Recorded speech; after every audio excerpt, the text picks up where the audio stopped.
తెలంగాణలో political heat పెరిగింది. మంత్రులు మాజీ మంత్రుల మధ్య సవాళ్ల పర్వం కొనసాగుతుంది. గత ప్రభుత్వ అప్పులు గురుకులాల టెండర్లపై సవాళ్లు విసురుకుంటున్నారు నేతలు. కేటీఆర్, హరీష్ కాంగ్రెస్ ప్రభుత్వాన్ని విమర్శించగా గత ప్రభుత్వ అప్పులపై తాము చర్చకు సిద్దమన్నారు మంత్రి జూపల్లి.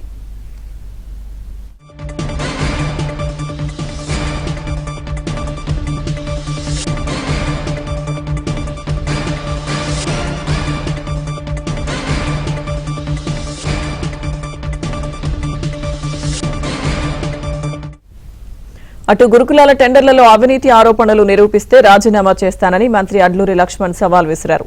హరీష్, కేటీఆర్తో బహిరంగ చర్చకు సిద్దమని మంత్రులు పొన్నం, అడ్లూరి, అజారుద్దీన్ తెలిపారు.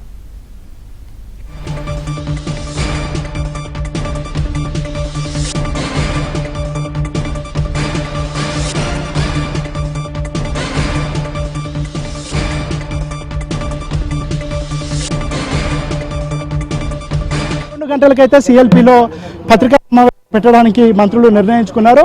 గత 10 సంవత్సరాలలో గురుకులాల్లో ఏ విధమైన అక్రమాలు జరిగాయి, ప్రస్తుతం ఏం జరుగుతూ ఉంది అనే విషయాన్ని చెప్పడానికి మంత్రులు వచ్చారు.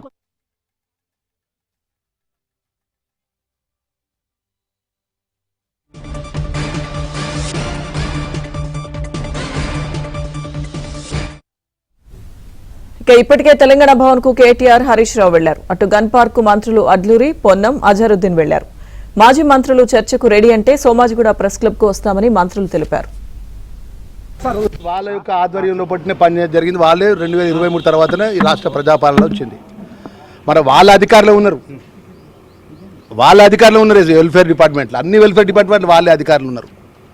మరి వాళ్ళ అధికారులు ఉన్నారు. ఓపెన్ టెండర్ విషయం, ఆన్లైన్ టెండర్ విషయం, భారతదేశంలో ఉన్నటువంటి అన్ని పత్రికల లోపల నోటిఫికేషన్ ఇష్యూ ఇవ్వడం జరిగింది. భారతదేశంలో ఉన్నటువంటి అందరూ కూడా పార్టిసిపేషన్ చేయడం జరిగింది. దానికి వ్యతిరేకంగా కూడా హైకోర్టు కూడా అప్రోచ్ అయ్యారు. 2000 కోట్ల అప్రోచ్ అయ్యారు. హైకోర్టు కూడా చెప్పింది, సమర్థించుకుంటే ఆ డైరెక్షన్ ఇచ్చింది టెండర్స్ చేసుకోమని. ఇంత జరిగిన తర్వాత కూడా ఒక బట్టగాల్చి మీద పడేయాలి, ఒక అబద్ధాన్ని 10 సార్లు చెప్పాలి. ఆర్ఎస్ ప్రవీణ్ కుమార్ ఏంటండి ఏ స్థాయిలో మాట్లాడుతుండే ఆయన ఒక ఐపీఎస్ 9 సంవత్సరాలు చేసిండు. గురుకులాలు చేసినటువంటి ఆయన భాగవతం అంతా ఇప్పుడు మా అధికారికి సంబంధించిన మా కాంగ్రెస్ పార్టీ శ్రేణులంతా కూడా గన్ పార్క్ దగ్గర ఉన్నారు. గన్ పార్క్ దగ్గర వాళ్ళు మొత్తం ఆధారాలతో సహా మొత్తం ఉన్నారు. వాళ్ళు జవాబు చెప్పడానికి సిద్ధంగా ఉన్నారు. లేదు మాజీ ముఖ్యమంత్రి ఏదైతున్నాడో కేసీఆర్ గారిని లెటర్ ఇవ్వనండి. మొత్తం ఏదైతే ఇలా కేటీఆర్ కూడా మాట్లాడింది కదా, బహిరంగ చర్చ చెట్ల కాడ గుట్టల కాడ ఎందుకు, ప్రెస్ క్లబ్ల కాడ చర్చ ఎందుకు? ఒకటేనా అన్న ఒకటే నేను చెప్పేది, నేను రిక్వెస్ట్ చేసేది ఒకటే రిక్వెస్ట్ ఏంటంటే మిమ్మల్ని అందరి మీడియా తెలంగాణ ప్రజానికల పక్షాన, తెలంగాణ ప్రజల పక్షాన శాసనసభ్యుడిగా, వెల్ఫేర్ మినిస్టర్గా నేను మనవి చేస్తున్నా. మాజీ ముఖ్యమంత్రి కేసీఆర్ గారు ఫామ్ హౌస్లో ఉన్నాడు. వారిని రేపు పొద్దున లెటర్ ఇవ్వనండి. మా దగ్గర ఆధారాలు ఉన్నాయి. 1142 కోట్ల కంటే ₹1 కూడా దాటలేదని ఆధారాలతో ఫైల్ మీద సంతకం పెట్టిన బాధ్యత గల మంత్రిగా మేము మాట్లాడుతున్నాం. కాబట్టి మాజీ ముఖ్యమంత్రి అరే వాళ్ళే కదండి మొదలు ఈ యొక్క అంశాన్ని గిట్ట ఈ తప్పుడు ఆరోపణాన్ని, ఈ పచ్చి బూటకమైనటువంటి ఆరోపణాన్ని చేసింది ఎవరు? హరీష్ రావే కదా, మేము కాదు కదా. ఆయన మాట్లాడింది కదా, ఒకటి కాదు 4 సార్లు మాట్లాడింది కదా.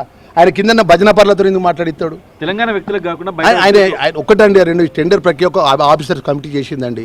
ఆఫీసర్ కమిటీ దానికి జవాబు చెప్తారు. టెండర్ ప్రక్రియ ఎట్లా మొదలుపెట్టి ఏం చేసిండు. మేమేమంటున్నాం, నువ్వు 2000 కోట్ల రూపాయల గిట్ట స్కామ్ జరిగిందని హరీష్ రావు 25 రోజుల కింద మాట్లాడాడు, మళ్ళీ 15 రోజుల కింద మాట్లాడాడు. నేను 10 రోజుల కింద నేను మాట్లాడినా, నేను సిద్ధం ఉన్నా అన్న, రాలేదు.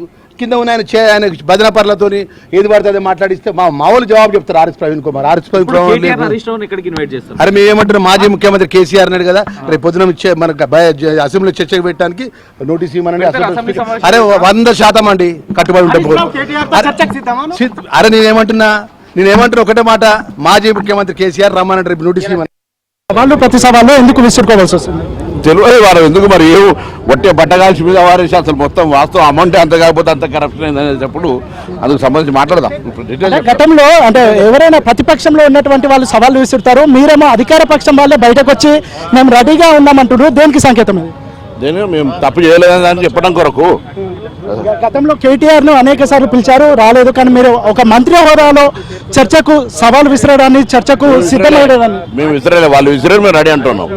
మేము తప్పు చేయలేదు కాబట్టి రెడీ అంటున్నాం. ప్రెస్ క్లబ్కి వస్తా అన్నారు, ప్రెస్ క్లబ్కి వెళ్తారా లేదంటే ఇక్కడనే ఉంటారా?